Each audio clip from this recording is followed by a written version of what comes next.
Maybe. Something's Is this off. flipped or maybe? I don't know, but I feel like I'm on a slant. Okay.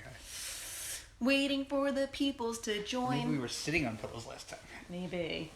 I want to sit on a pillow We're again. facing discomfort. Oh, I knew you were going to chime in. There's Gary. I was Hey, hoping guys. you'd chime in. And Gary, whatever questions you have tonight, please ask us. This tonight we will be focusing on bodybuilding, contest prep, what it entails, what goes on behind the scenes, a little bit of our story. Yeah, I'm gonna wait a second to a few more people chime in to give What's up, Scally? to give the rundown tonight. Yeah, Mary's here, and we have a lot of, hey, Nick, yes, okay, so we have a lot of our bodybuilders and competitors actually joining. And Nick, that Larry Johnson podcast, he is fucking insane, and I love him. I didn't get in on that one No, yet. you need to get in on that one. He is bonkers. So, He is. so It is just- everybody, yeah. just hang in there. We're waiting for everybody to join us. Fellow bodybuilders, I want you to feel free to chime in at any time. If you want to put your input in there, Nick is insane. Just giving it a second. Yeah, so now that a few more people have chimed in, I guess I'm going to run down what the heck we're going to do. We're going to start, I guess, with a little history of our bodybuilding history, from literally our first show through all Michelle's NPC shows, pro shows, till today. Then go into, I'd say, common issues, blah, blah, blah, stuff. And then we'll take a whole lot of Q&A. Yeah, hey Shannon. So yeah, I guess we'll get started. And like I said, anybody feel free to chime in at any time. So I like to sit like this. So you're just kicking me completely out of the frame. So, all right. So this all started really at the end of 2012. I had wanted to compete. Hey, Justine. Sorry. Hey, Justine. I had wanted to compete for a long time, and I was in a situation I just really wasn't able to, and I finally had a turnaround in my life, if you will, and I said, wow, I've been wanting to do this for years. I'm going to finally do it. And Randy kind of took me under his wing, trying to impress me. Yes, exactly. Disgusting. Yeah. And he was coaching me through my first bodybuilding show. We did the flexible nutrition approach, which is, as you know, we do that with all of our members. Yeah, so once upon a time, even Michelle was nervous about flexible nutrition for people who still are. Yeah. Randy took me off of all the cardio machines, got me heavy strength training. There was the fabled sweet potato fight. We had a fable. Oh, God. I lied to Randy about how many ounces of sweet potato I had, and that was our first fight we ever had. Because it had nothing to do with macros that day, and it was something about she thought it was better. It was a funny... Because I questioned him. That's what it was. Well, that's... Yeah. And so basically, everybody kind of gave us shit, to be honest with you. They said, you can only do this if you eat cod and asparagus, tilapia, chicken and broccoli. You can't do this by swapping out vegetables and swapping out meats. And I'm like, scientifically, that is so incredibly wrong and not well informed of you to say that. Yeah, yeah, in terms of dieting for contest prep, macro-based is everything-based. Mm-hmm. So whether you're writing a program for yourself or coach is writing a program, the food that's been calculated on that page, it's macros. Macros is the basic foundation of every food that you eat. Now, does that mean you should be getting all your carbohydrates from Pop-Tarts? No, it doesn't. It's not what it means, and that's why flexible nutrition gets a bad rep, is because assholes like to go online and show their shit food that they're eating. Yeah, most of prep especially is going to be 90-95% clean food and 10 to 5% making it fit foods. Yeah, you got to remember that this food is fueling you. It has so much purpose, but there's also that emotional component to make sure that you don't feel restricted from all the foods, because we also deal in the industry. A lot of coaches out there that put their clients on very restrictive diets. Those clients finish a show and then they go, well, now what? And there's no guidance, there's no education, and they end up going on a binger. They create an unhealthy relationship with food, and all the Pop-Tarts, and leads to eating disorders. So when you can practice flexible nutrition, have a real true understanding and education of food, it changes everything. Yeah. Before we get back into, I guess, the timeline, I always tell people I don't do macros for contest prep because I think they're the best. Every study out there shows this is the way that works. So why would you make it harder on yourself? It doesn't have to be. A thing that, and we're going to get into this a lot later, things that may mess with things that make it seem like, it must be macros versus another way, tend to be drug-related, genetic-related, and work ethic related. Yeah, which is a whole other component of this sport. Hey, Lisa, what's up? Just kicking ass. Back to timeline. Yeah, and we have you guys on 2 different platforms, so we will be going back and forth between our Instagram and our Facebook. We're staying on top of all your comments. I'm so happy that all of our bodybuilders are joining in right now. Nice. That is awesome. So, back to the timeline. Everybody thought we were crazy. 2013, went to go do my first figure competition. Mid-Atlantic Classic. The Mid-Atlantic Natural Classic. I won the whole show, took the overall, and everybody that was giving us so much crap was like, oh, well, how'd you do it? And at that point, I was like, well, fuck you. No, I'm just kidding. We basically said, hey, we can take this and apply this for everyday people. It's not that difficult. Yeah. And we applied it. We opened up the LLC of RevolutioniZe that June, and we just started working with everybody, whether it was competitors or everyday people. Yeah. Fast forward, we're now in 2014. We did my first attempt at nationals, because back then I was like, I did my first show and it was great. I won the overall, and now I'm gonna go pro next year. I was just as guilty. No, back then I was just as guilty. It's not that fucking easy, especially as an all-natural athlete. So yes, I went to do my first attempt at nationals. I think I actually got like 13th place. Yeah, it was 13th out of 32. Which really wasn't that great. Now, mind you, the industry back in 2014 was very different from what it is today. I don't want to say it the wrong way, but a lot less competitive. Not as enhanced. Not as enhanced, yes. So you were able to go further naturally. Go further without worrying about that kind of stuff. Worrying about a lot of PEDs. Okay. So I did that, got 13th, which I was really freaking proud of. Like, holy crap, that was awesome. And I was like, okay, let's just do another local show. So we hit a local show. I got like 2nd place in that show. To a girl that ended up very talented. Very talented, who ended up going down to bikini. We're still great friends. Yeah, we ended up coaching her for nationals 2 years ago. Yeah, we coached her for nationals. She's a phenomenal woman. Awesome athlete. And I got to step on stage with another athlete who I met in Australia when I used to play international volleyball. And I met her in Australia, and lo and behold, 2 volleyball chicks became bodybuilders. Yeah, small world.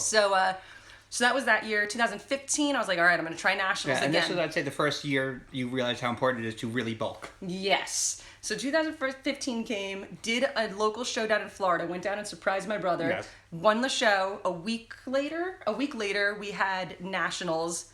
Worst fucking show of my life. And this was one of those deals where a little bit of, the competition was stiff, and a lot of it, life just kicked us in the ass that year. Personal life was awful that year. So it is what it is. 2015, let's wipe it out of there. Yeah, but that's the point of telling the story is it happens. It happens.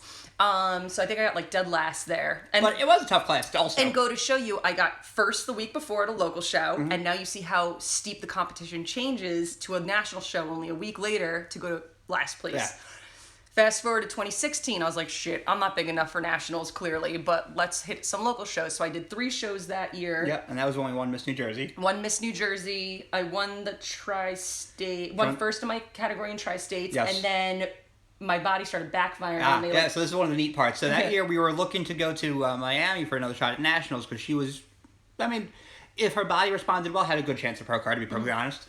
But as we got to the October show, her body was completely backfiring, and no matter what we were doing, it was putting on weight, holding water, fighting. So we made this really smart decision to just call it. We were dieting for too long. Yeah. And then took a very long off season before the next one, right? Yeah, but granted, that 3rd show, even though I won 1st place overall, won 1st place again, and then did my 3rd show, and I got 4th place. So just to show you, you can go from winning 1st place in a show back to back to back, and then all of a sudden placing 4th, or outside of the top 5, because you don't know who you're going to be on stage next to. Yeah, different judges, different states. Different judges, different states, different things they're looking for, your body looking different, it's so many different things. So no egos in the sport. You cannot have a big ego in this sport. It's the worst sport to have an ego in, because it'll get exposed very quickly. Very quickly. I always say everybody's like the best in their gym, and when you take all the best in their gym and put them on one stage together, different story. Yeah. So you got to stay humble. You got to say, okay, I'm a work in progress. I can keep pushing myself to go to that next level. And more importantly, it's a sport that rewards, for the most part, the time you put in, and one thing you can't do faster is time.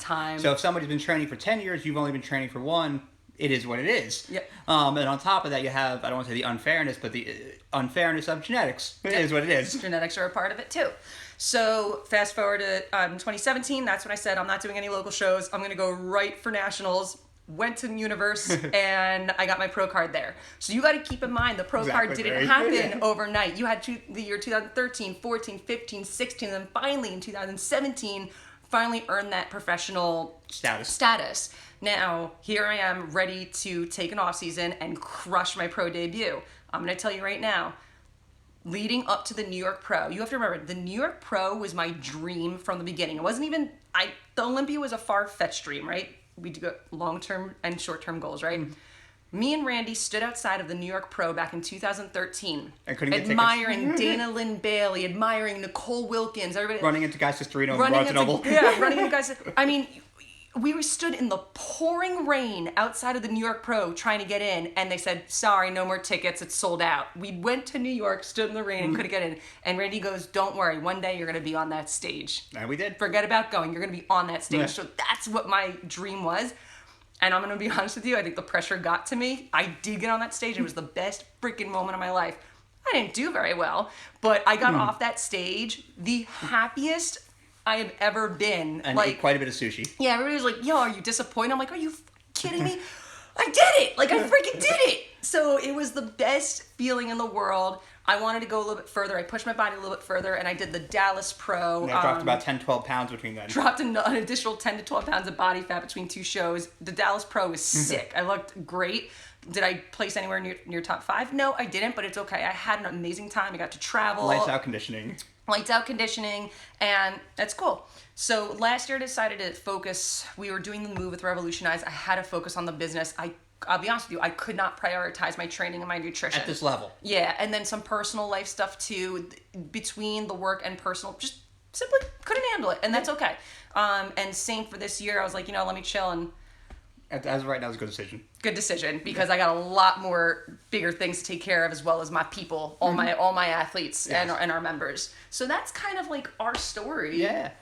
So I guess from there, let's explain, I guess, the levels of how do you get started in bodybuilding, where do you go, and where can you go, right? Yeah. So the basic level, I don't want to say basic level, the levels of IFBB and PC bodybuilding. So NPC is the National Physique Committee, and the IFBB is the International Federation of Bodybuilding. Yeah. It's the easiest way to think of it is just, minor leagues, pro leagues. It's just that simple. At the local level, NPC shows are called national qualifiers. These will qualify you for pro qualifiers, which obviously qualify you to be a pro. At the local level, anybody can enter. There's novice divisions for first-timers, more or less, open for athletes of every division, masters for athletes 35 and over, and sometimes, depending on the show, they have breaks at 40, 45, 50 as well. Oh, thanks, Danielle. And they also have teen and juniors classes for 23 and under, and teen division, obviously. You place, and now it's top 2 at these shows for most classes. Masters divisions, little different rules. But if you're top 2 in your class or compete in the master division, you're eligible to go to a national, up to a pro qualifier. Now, when I try to explain the difference in these shows between people, it's like being a high school athlete to a D1 college. That's about the level of competition jump here. And then D1. Yeah, and then from to NFL. Yeah. So these jumps are very extreme. So you can be winning lights out overalls at these local shows and walk into a national show and get dead last. That's what happened. Yeah. And that's okay, because that's how we get better as athletes. Yeah, so it's a huge, very steep competition jump. And not for better or worse, just is. At the national level, at the pro qualifier level, every division's a little different, but more or less, if you win your class, you're going to go pro. Once you go pro, you're a pro forever, which is kind of neat. On the pro level, where you aspire past that is you aspire to qualify for the Olympia. Every division has different qualifying rules, but more or less, you want to show you're probably going to be in the Olympia. Right. So, the Arnold, some people are just Arnold. Yeah, but I mean, that's the highest level. The next would be the next highest level, technically. Yeah. So, from there. So those are the tiers, if you will. What it entails. The different divisions you want to go through? Yeah. So so for the women, you have bikini, which, I mean, you're probably better off at explaining this than I am. So, Randy's just good with this. So the bikini division, I'd say, is the least muscular division and the most natural looking. This is basically, from the understanding that it's put out there, athletic-looking beach body. So someone that wouldn't look totally out of place on like a magazine, a regular old fitness magazine. Figure, that's the next, well, now wellness is the next class up. I'm sorry. Yes, we have some new divisions popping This up. is kind of an in-between. It's a very tweener class. The best explanation of it right now, it's a little more muscular, lower physiques with the upper body of a bikini athlete, more or less. The next class up, and I say next class up, it doesn't mean they're any better or worse, just each class up, think of as a little more muscularity and a little leaner as well. So next class up is figure. In my head, this is kind of the nice sweet spot between muscularity and femininity. So it's a nice fun spot there. Ideally in this class, this is where Michelle competed, you're seeing a good mix of muscle and leanness and definition, but not overly masculine, let's say. Physique / bodybuilding now, because depending on the shows, that changes for women. They're the most muscular and the most conditioned athletes, and there's no heels in these classes. Yes.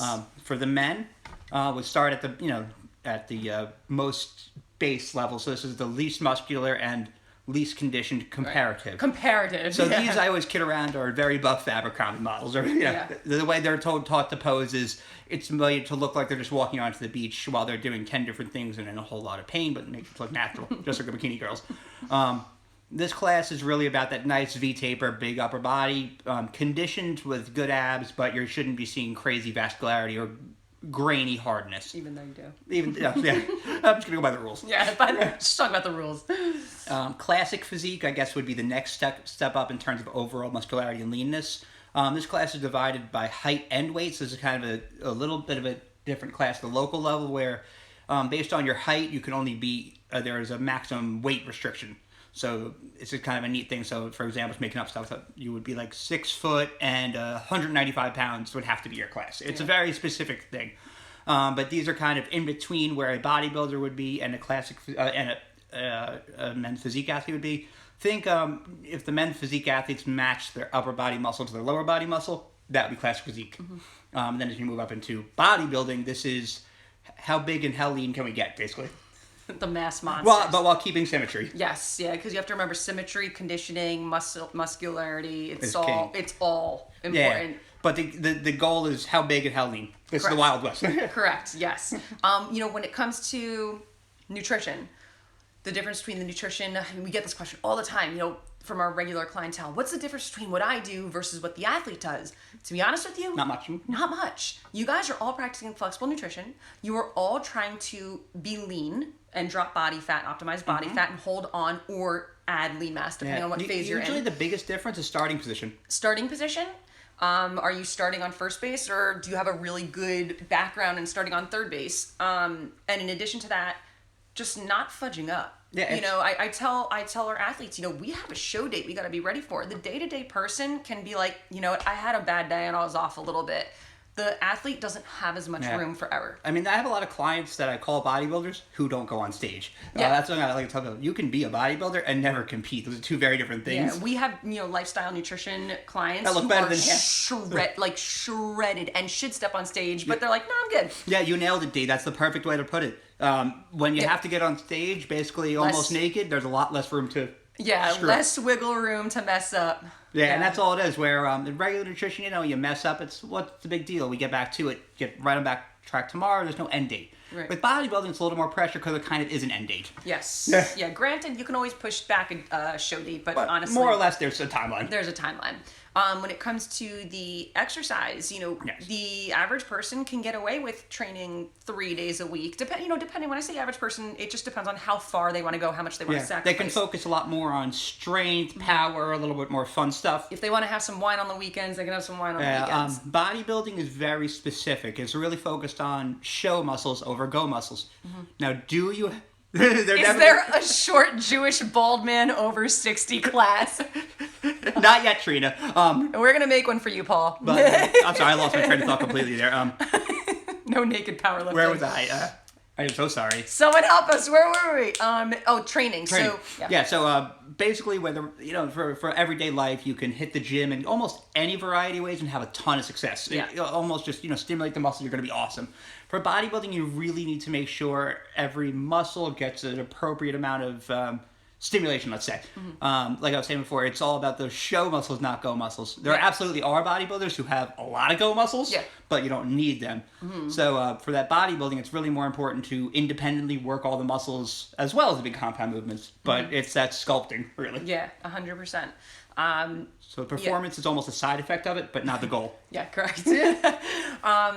Yeah, so that's, I just had a thought pop in my head and it just went, it flew away. In terms of where you end up and what division should you go, I usually say this dictates a lot of genetics, to be perfectly honest with you. Yeah. Pretty much lift as hard as you can, diet as hard as you can, and your genetics will tell you what class you should be in. Yeah, and then in addition to prepping for a show, everybody forgets about post-contest nutrition and off-season. The two most important parts. They are so important. I can't stress it enough. Anybody can lean out and get ready for a stage, but if you're planning to go on stage with a better product, you will look the same the following year, if not worse, if you do not put the work you're supposed to put into your off season. You need to reverse diet. You need to train. It doesn't mean you're going to go from one extreme to the other. The extremists will run into big problems when it comes to this. When that show is done, you need to have your coaches give you an action plan. How are we going to reverse you? And not only nutrition, but a training regimen for that off season. And honestly, a training regimen, it is super basic. You don't have to overcomplicate things. Lift heavy, lift hard, lift often. Yeah, and it just needs to be applied. It is a lifestyle. It is not a phase. And if you want to look different the next year, you do need to put the work into the off season. I can't stress that enough. Yeah, and that's a big thing I try to explain to people. Bodybuilding is not a weight loss competition. It's not a weight loss competition. Most people get that, but some people get them confused. So it's definitely something that the work really, really is all done in the off season, and all the prep is about is just showing off what you have already, while maintaining it as hard as possible. Yeah, that's every year in my off season. I ate and I lifted lifted like a maniac. You did, yeah. Like a maniac. Yeah, Michelle had no problem keeping up muscle in the off season. Yeah. And I always tell people, actually, I say, if you're going to do one thing in the off season, I'd rather you eat too much and lift too much. Yeah. I can always pull fat off, but I can't add muscle. And when we say that, there are different degrees of eating too much. So I'm not saying, develop ultra bad habits and put on 80 pounds. But if in my off season, there were seasons that I put on 25, 28 pounds. And honestly, when I stripped the body fat off, I was twice the size I was the next season and leaner. Yeah, but in terms of that also, I mean, I think over Michelle's 6-7 seasons, we put on 12 pounds of real stage muscle. So just for context, that's the number. Yeah. So when you put on, and I don't mean to be a jerk, but I'm going to say it, girls, when it's 20... Or guys. Well, I'm going to go with the girls' guys. size. No, I'm going to handle this both separately. Okay. When the girls, 20 days post-show, I'm seeing the butt pics and everyone's going booty gains, it's just not muscle yet. I'm sorry. And guys, when you're walking around 6 weeks later, up 25 pounds, off-season's going great. It's not. I'm not saying it's all fat either. I'm just saying it's not all muscle. Yes. Just it's good to just have, reality checks here and there. I mean, normally a natural guy, we're looking to 1 to 3 pounds of muscle a month. A girl, probably half of that. Yep.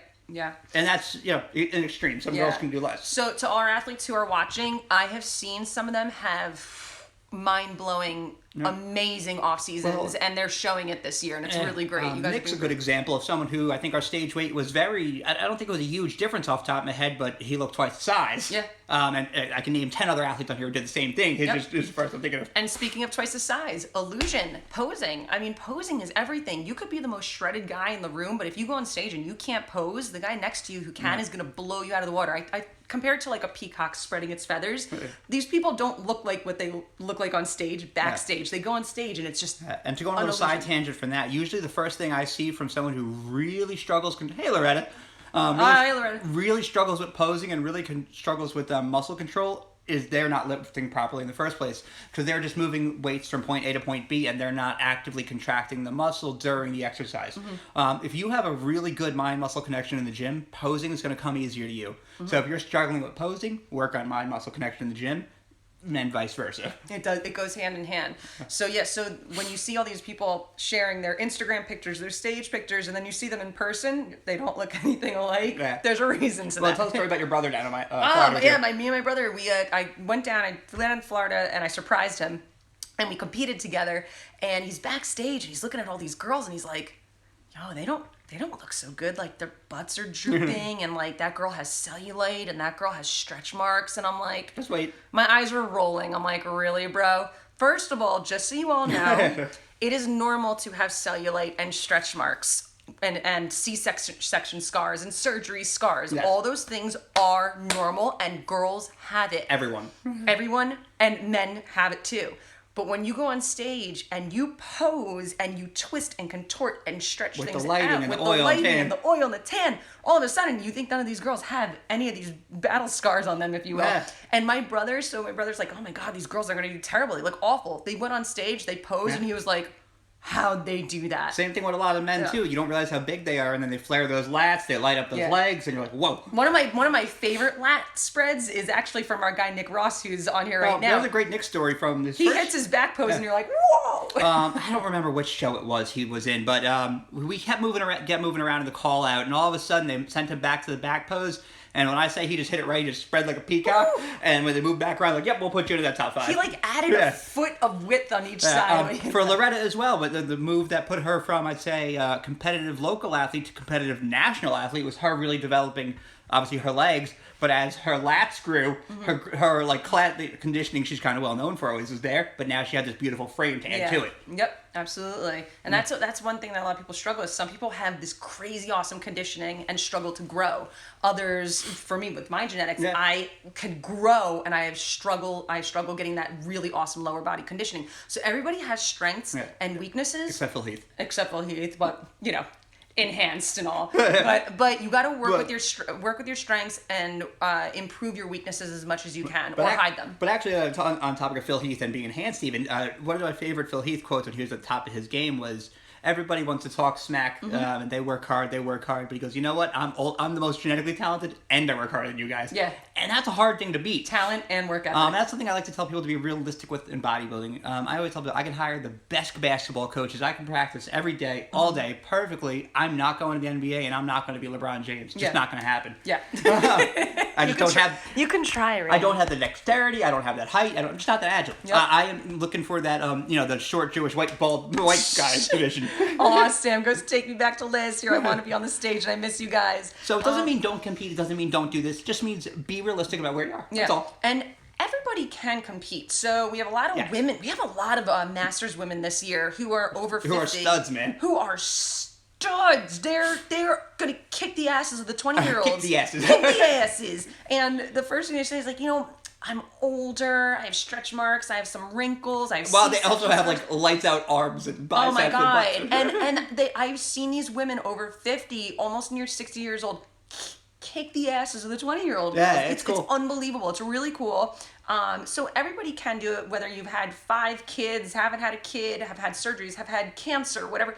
You can do it. But in addition to that, we want to make sure you're going on stage at the right time. So we have had guys that have wanted to hop on stage this year, and we had to, unfortunately, tell them we need a year to grow before we put you on stage. And honestly, I'd say, that's one of the things where you can say, I'm looking out for you, because if I didn't care about you, and I'm like, let's get the guy lean, put him on stage, and tell him he has abs, and it's great. Yeah. I would take the money and run. Yeah. But I want you to be happy with the process. I want you to be happy with what you're about. So I'm never going to advise someone to go on stage who I think has potential to do a lot better. We're not going to blow smoke up your ass. It's kind of like I always kid around and go, if you have C+ potential, I'm not going to get mad at you for not being A+. Right. But if I think you have A+ potential, I'm going to push you. Right. You need to have that bigger picture mentality and know that this is for the long run. So like, if you're like, I need to go on stage next month, like, no. Like we had somebody reach out that wanted to compete, but didn't want to commit to 3 months, you need to be able to commit to this. Yeah, and honestly, all the real work is done in the off season, and that's the hard part. Yeah, and then in addition, if you want to compete, you do start with our nutritionist. So our staff of nutritionists has worked with everybody in their nutrition, teaching them how to do flexible nutrition, being a touch point for them, really making sure that they create the proper habits and can comply with everything. And then when me and Randy see, okay, I feel like they're within, I'm drawing a blank, 3 months. 16 weeks. 16 weeks, thank you, of target date. A potential target date. That's when me and Randy say, it's time. We're going to start prepping, and that's when we start your posing practice and all the behind the scenes. Talk to you early, separately about that. Everybody's kind of a different case. But the big thing is I always say, contest prep is the advanced class. You walk in there expected to know certain things. Like when we're going through contest prep, I'm very rarely going to be like, hey, are you tracking right?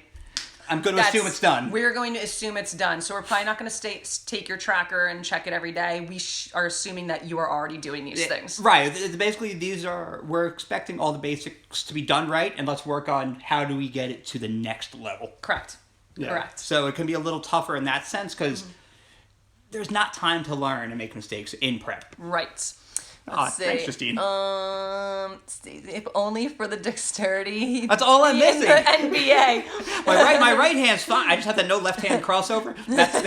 And and we have to be honest with you guys. Like, listen, I am a very sunshine and rainbows type person. Like, I am an optimist. I want the best for everybody, but I can't blow smoke up your ass. If this was like a team sport where you can ride the bench and still get a trophy, I'd tell everyone to go out there. Yeah. But it's a sport where you're very exposed.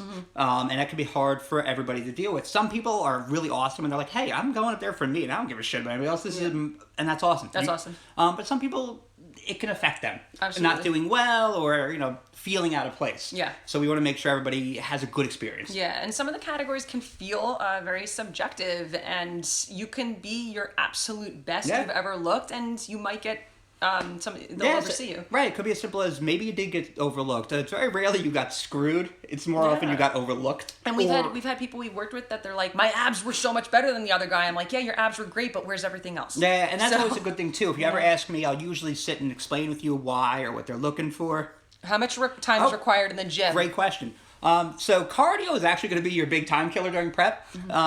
Outside of that, I'd say 30, 45 minutes with the weights. Maybe leg day takes a little longer. And the cardio, it's all different person to person. It also depends on how physically active you are otherwise. Like, we have some of our members who are just extremely physically active due to their job. They're labor intensive. So we've had people had zero cardio before. Zero. Yeah. But it's different person to person. And I want to say, and I'm sure if I underestimate this, that someone will call me out, the average, I'd say, is that 4 to 5 days, 30 to 45 minutes. Can it get more than that? It sure can. Can I get less than that? It sure can. But I'd say averaged out over a prep for everybody, that's probably the numbers we're sitting at.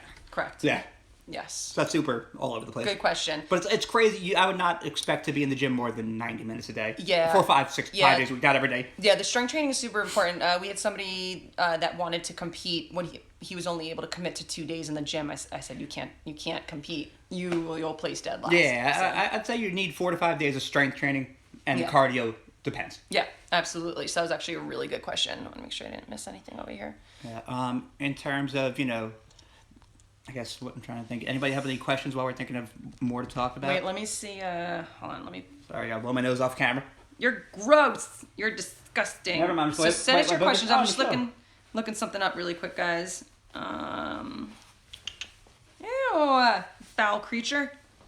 RevolutioniZe. Posing. Posing is extremely important too. This is, I'd say, the easy. I don't want to call it the easiest part of contest prep, but it's the easiest part of contest prep because all it is practice. And if you're not practicing, we know. Yeah, and I might say good job, but I really don't. Yeah, and don't get me wrong. There's some parts that are difficult and some parts that require. Oh, that's actually a great question too. Some parts of the finer points of posing can be difficult. They take time, but the basic posing is just a matter of time. I go, if I can do bikini transitions, it's just practice. It's just practice. So good question. So there's a lot that is involved with the cost because there's not just your coaching services. We're actually probably the most affordable in the industry. All of ours are on our website. All of our pricing is on our website. If you go to RevolutionizeUSA.com, you can pull up contest prep. You could see all the details of what it entails. We're very, very transparent. But I'm going to talk about the additional costs that aren't included. This is the sneaky part that aren't included in our contest prep coaching services. Guys, you have it much better than the girls do. Let's be honest. All you really have to worry about is trunks. $20 trunks. $15 or $20 trunks. Your NPC card, they raised the price this year. It's $135. Your NPC card grants you membership into the National Physique Committee. And then that is every year it needs to be renewed. Every year it needs to be renewed. If you're competing, sorry. If you're competing, yeah. When you go and you apply to do a show, you have different categories. And the categories can roughly be $100 per category. So say you want to do bodybuilding open, that's $100. Say you want to do bodybuilding masters, that's another $100. Say you want to cross over and do physique, that's another $100. So you could do as many. Like, we've had people go on stage and do like 6 categories, and we have people that just do one. Yeah, there's no right or wrong answer. It's just a matter of your choice or your finances. Your choice, your finances, and whatnot. Personally, I'm like, yo, I work this hard and I look awesome. I want to do as much as I can. Especially for your first show, I usually recommend at least 2 classes, because one, you're going to have the jitters. Yeah. And me and Randy are going to guide you as far as choosing the best categories for you if finances are an issue. In addition to that, tanning, we work with a few people in the industry. Tanning is roughly $100. It varies person to person. It can cost more for a tattoo cover-up, but that's not necessary. That's an expanded services. And we work with people who are affordable. If you work with people that are recommended by the NPC, they're going to destroy your wallet. I mean, they are convenient. I don't want to say that, but you know, but really expensive. Try to find an alternate third party. Yeah, we'll like we tan right at RevolutioniZe. We have somebody come in. And it's not about our people. If you want to point in another direction, I'll point in another direction. Correct. That's not the issue. Correct. So really, that's what you guys have to worry about. For the women, in addition to those things, you have up to you. I've always done my own hair and makeup because I don't want to spend money on that. And I'm not a makeup artist either, if you saw from my stupid ass makeup tutorial the other day. So hair and makeup, if you want to do it, can be roughly $100 to $150. Depending on how good friends you are. Yeah. Nails. I always did my own. I don't even know how much nails freaking cost. That is a lady thing that I don't know. Yeah, I'm assuming $50. $50. You have to get your suits. We work with a company called Salela. Deirdre works with another company as well.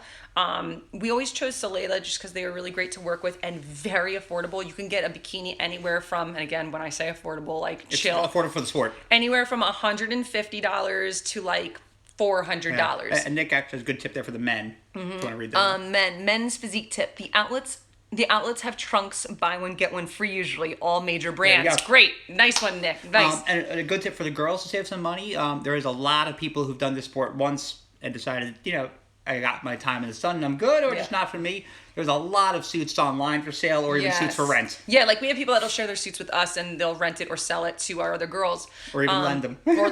And listen, if you have a ton of money, good for you.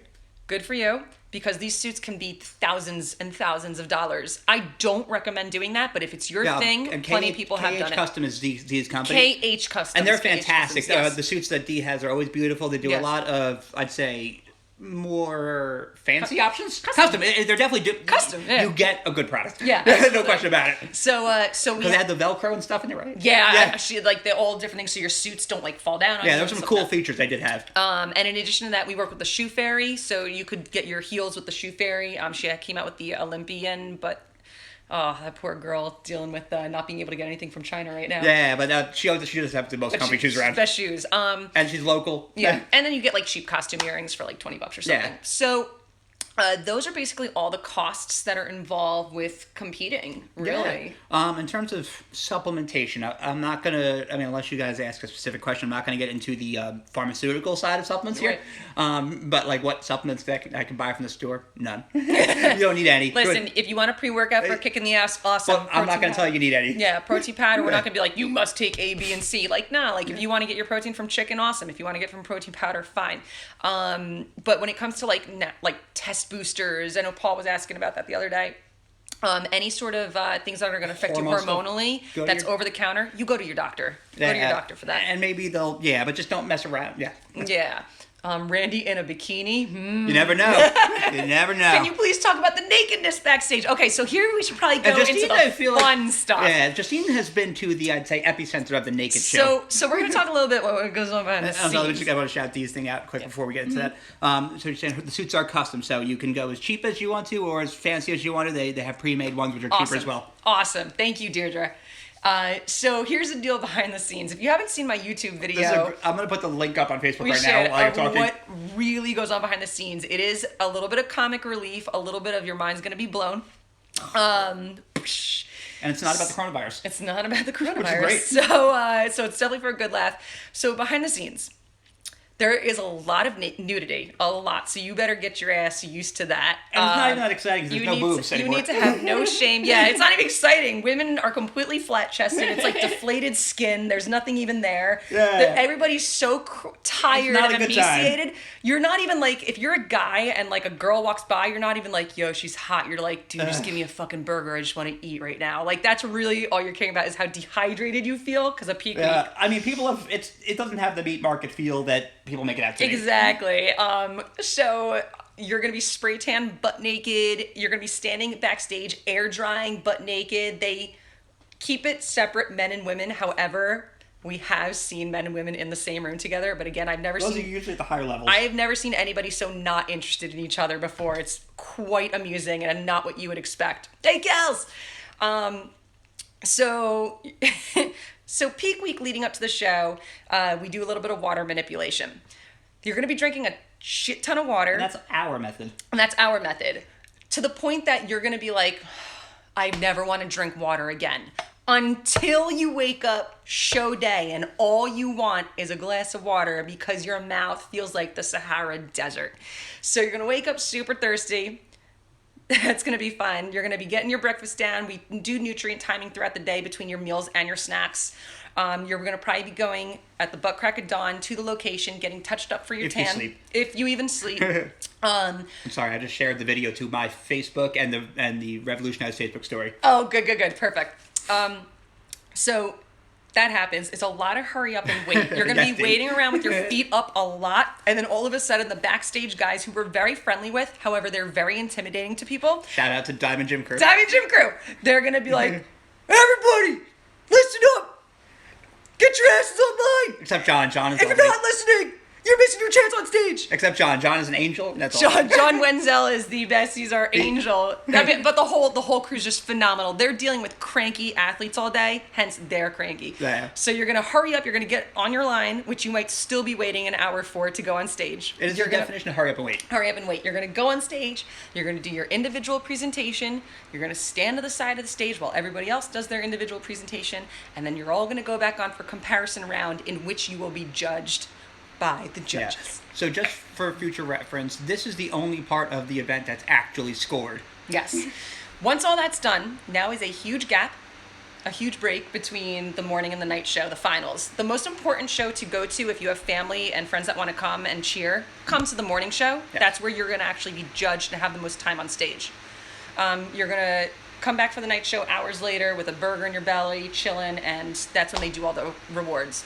At that point, you cannot wait to get home, shower, get your tan off. The girls are peeling their lashes off. You know, it's a hot mess. What is that noise? Is it the fan? Oh, it's the fan, I think. What fan? I'm just gonna sorry, guys. So that's kind of like what that entails. Backstage, I think everybody's just sharing Rice Krispie treats. Raise it up. Rice Krispies, peanut butter, jelly, candy. It's a very unhealthy look backstage. Sorry, computer fan is just going. But like I said, because of the flexible nutrition approach, we want to do everything that we can to keep people from being like, I can't wait to have a donut after the show. Like, no, if you can technically have a donut whenever you want, you don't have to go like binge eating on donuts. I don't know. After every show I've ever done, I've never wanted all that stuff. I just wanted like a good steak, some salt, and some water. Yeah, what's up, Kayla? You okay? So those are like the things that kind of go on behind the stage. The bathrooms are filthy. If you know about this, the bathrooms are absolutely filthy. It's just tanning. It's tanning solution. People being afraid to flush the toilets, so those toilets are filled with piss and shit. And this is mostly the girls' bathroom. The girls are worse. So freaking disgusting. So disgusting. So you have to be careful that you don't pee on yourself. If you pee on yourself, you ruin your tan. So last thing women want to do is hit a back pose and have streams of white going down Also, their leg. the only thing worse than that is having someone pee on you. That's pretty So don't bad. have that for Don't let anybody pee on you. It's when your tan's on. When your tan's not on, that's the choice you have to make. kind of a bad time. But yeah. with tan on, definitely no. Definitely no pee on your Yeah. I'm R. Kelly's thing.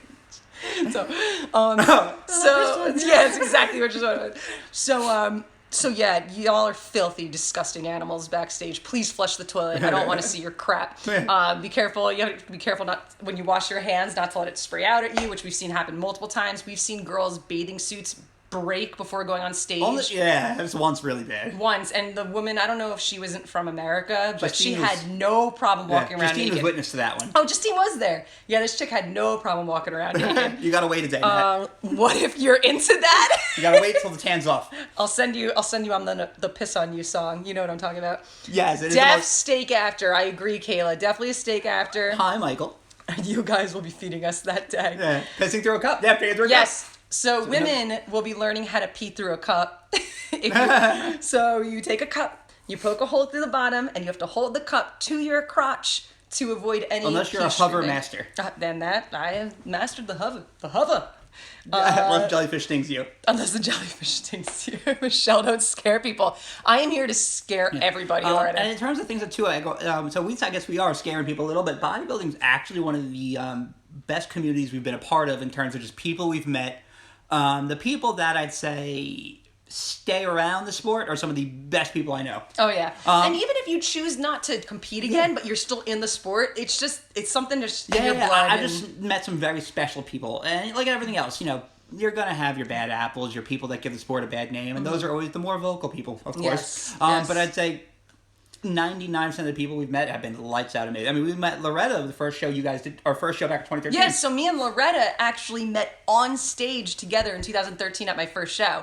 And she, a couple months later, met us at Starbucks and hired us as her coaches. And it was a bond and a friendship and a coach-athlete relationship ever since 2013. So that was pretty cool. Yeah, do you guys have any questions right now? Nick says guys have it way easier. Nick, yes. You guys do. That's without a doubt. And I think I like the men's divisions across the board because the more muscular the classes are, it's a little less subjective every time. Yeah. Except men's physique, which whatever. Yeah. However, when it comes to having it easier regarding peeing, I have witnessed men pee on themselves.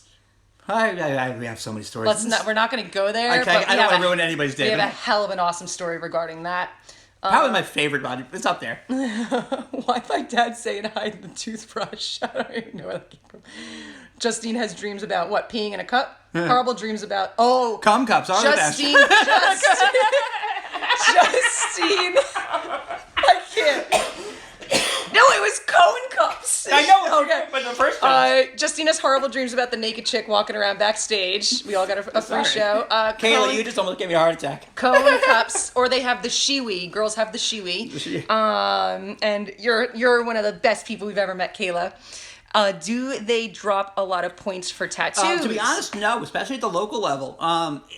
It hurts you a lot less than you think, especially with tan. Now, don't get me wrong. If you are just head to toe, like literally covered, and it's a close one, it could hurt you. Yeah. So when you have a lot, like when I'm talking about a lot of tattoos, I'm talking about like it's just a mural. Everything is tattooed. The judges can have a difficult time seeing muscular contrast. So if you're fully covered, we do recommend getting and again, that's only up. usually going to be an issue if you're close to someone anyway. Yeah, but like if you have like a tattoo here, a tattoo here, a tattoo here, it's no big deal. I mean, especially these days, especially in the men's physique class, I'd say, is not bad at all. Yeah, you're okay. If you choose just like random ones, it's not a problem. I mean, we could talk. I mean, it's a top if you remember 10 Eric was tatted head to toe and did very well. Yeah, he did very, very well. Someone had a great cardio question. Whoever had a cardio question, can you repost it? Because I didn't see it. Sorry. Who had the great cardio? You haven't lived until you feel spray tan in your ass crack. Was the question everybody wants cardio? Oh, when you guys talk about cardio, hypo! I love you. So it depends. That's a really good question. It depends. It's as silly as that sounds. Yeah. Everybody's different. The big fear is always, are we going to pull off more muscle than the fat we burn while we do cardio? It really depends. Usually most times you're going to be told the interval style is better. Certainly Stairmaster is always a good chance. But the slow, steady state for long distance can be a bad choice, especially if you're an athlete with a lot of muscle. Yeah. So usually I get nervous about that with my bigger athletes with muscle to lose. Yes. If fat loss is your priority, and especially for the women athletes, don't be too scared of it. But again, if you're doing more than an hour of any type of cardio, it's probably too much. Yeah. Unless it's for a short period of time for a specific reason. Yeah. And my cardio has changed every year. I think my favorite year was the when I was doing these sprint intervals. Yeah, that was my favorite. Usually I always see the best is the combination of whether it's sprint intervals, hit style stuff. Mm-hmm. in conjunction with traditional cardio. Everything is time and place, and it's really, it's going to seem like a cop-out, but right tool for the right job at the right time. Yeah, and sometimes it's experiments. Sometimes we've suggested a type of cardio for somebody, and then when we changed it, their body responded a little bit better. So And sometimes it's a matter of you feel better on a machine and go harder. that's actually very, very true. Your intensity is very important. Sometimes it's not the method of cardio; it is strictly your intensity and compliance. And compliance, yeah. True. Justine had a great question there too. If you were going to compete, would you recommend someone seeing a show first? Absolutely. Yes. Is this always possible? No, but if it is, please do it. Yes. And it goes two ways. It's never to scare you. Usually, it's to tell people you're you're going to fit in a lot better than you think, and it's also going to give you an idea of what to expect. So it's not as much of a shock to the system. If you're not able to, there's a lot of resources online, and we'll basically talk you through it, but it is a great time to go to a show and just watch one, even just to check it out for fun. Yep. And go to the prejudging. Go to the prejudging. The prejudging is so much more and important. And also, if you go to a show like the Arnold or Nationals, those are not going to be the athletes you see at a local show. Yeah, so what a lot of people do when they get into the sport is they're looking at the Arnolds. They're looking at the pros.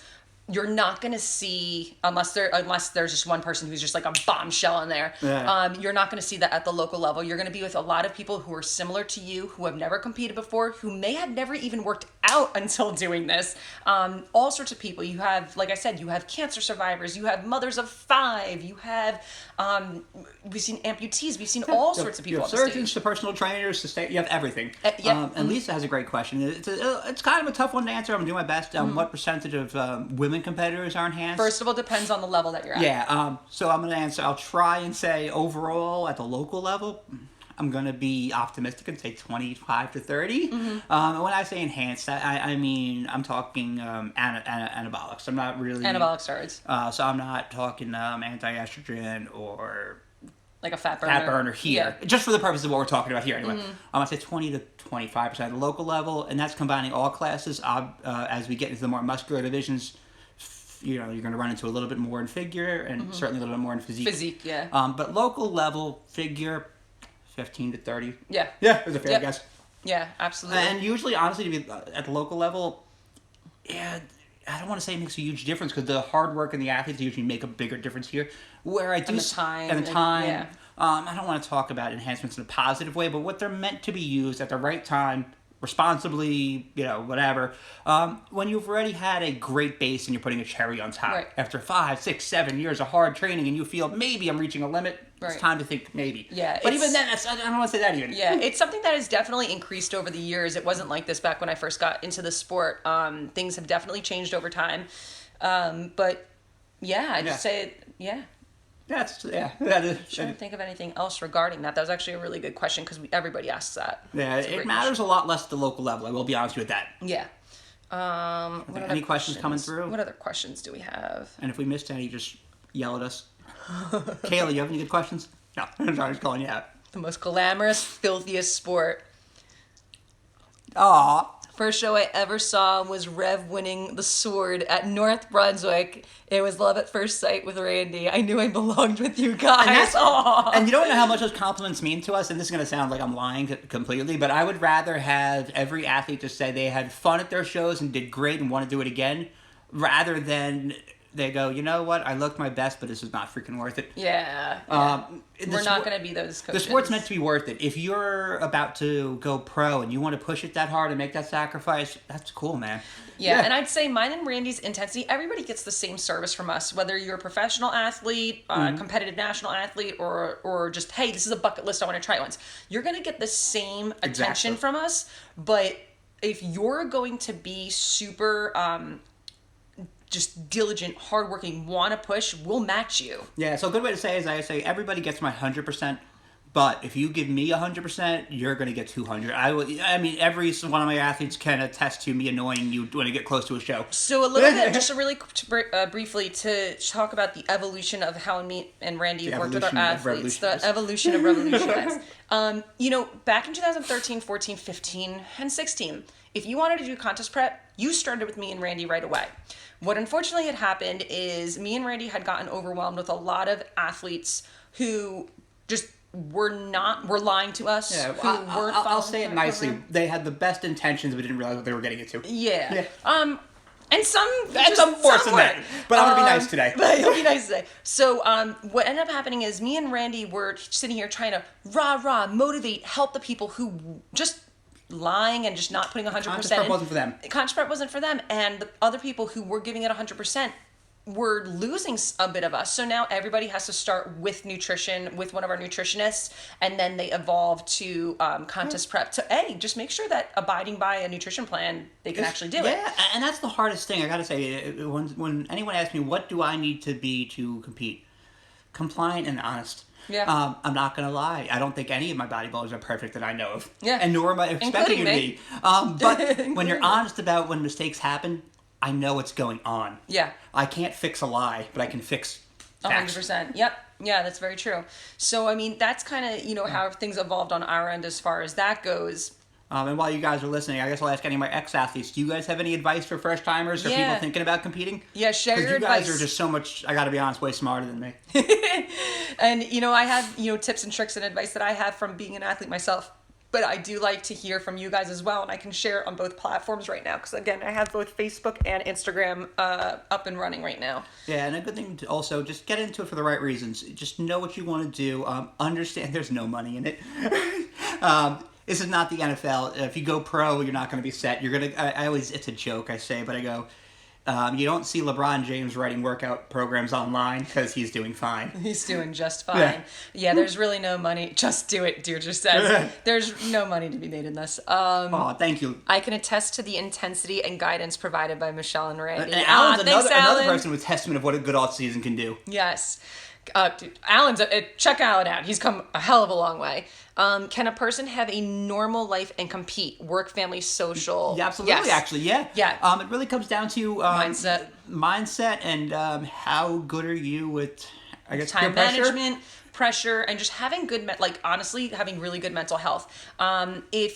And being surrounded by good people. Like, if you're around You're perfect, Alan. Yeah, you're perfect, Alan. Like, if you have people that are like, oh, why are you doing this? You're tracking what you're eating. Like, shut the fuck up. Like, you're not going to be able to be around that. And that's kind of shitty of them if they're calling your friends. If you're calling them friends and they're not supporting you, that's crummy. And we've seen it. It's unfortunate, but a lot of people have lost friendships because they realized, wow, this person only liked me because I party with them. Not to help me grow. So usually I'd say if you have a supportive support system. A support system. A good mental health base and a steady routine. The only thing that's going to be different is you're not going to be having as much food as you like. Yeah, like I still went out. I socialized with my friends. I went to Paris. I went on vacation, and I was spot on. Like, for instance, in Paris, I was spot on all week, and I saved all the treats and things that I wanted to try. I saved them all for my cheat meal on Friday. Came back 3 pounds later, and then I've gone out to the bar, and I would drink like don't yell at me, Paul, but I'll drink like a Monster Rehab instead of getting drinks at the bar or have a club soda with lime. So there's a lot of things that you could do to go out and socialize, but if you're the type of person that needs a drink to socialize or needs to gorge yourself to socialize, it can be harder. It's going to be harder. But that goes for anybody, whether you're a competitor or somebody that's just trying to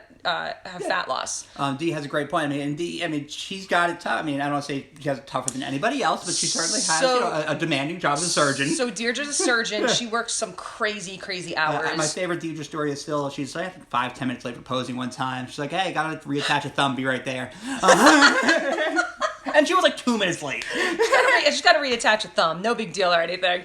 And but she says, if you want it, you can make time for it. You need to want it. It needs to be a priority to you. If it's not a priority to you, you're going to have some trouble because you can't have it all. Kayla says, this will never work if you're not honest with your coaches. And I can't agree with you more.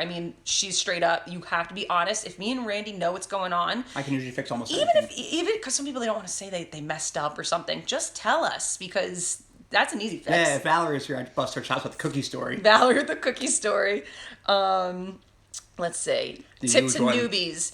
You can't control who steps on stage next to you on show day. And that's 1,000% right. You could be at your best, but if you show up and there's a stud next to you, like, it is what it is. Like I was saying, in 2014, I stepped on stage next to a girl who later on we actually ended up coaching, and I was backstage with her, and I was at my best at the time, and I was very proud of that. And I looked at her, and I just looked at her, I go, "You are magnificent." Those were my exact words to her. She was like a golden goddess, and we stepped on stage, and she took the show. She did awesome. One of the best humans I've ever met. Sorry, I'm just cracking up. The Insta comments are just amazing right now. If you Let me say, small sacrifices lead to big goals. That wasn't funny. That was good.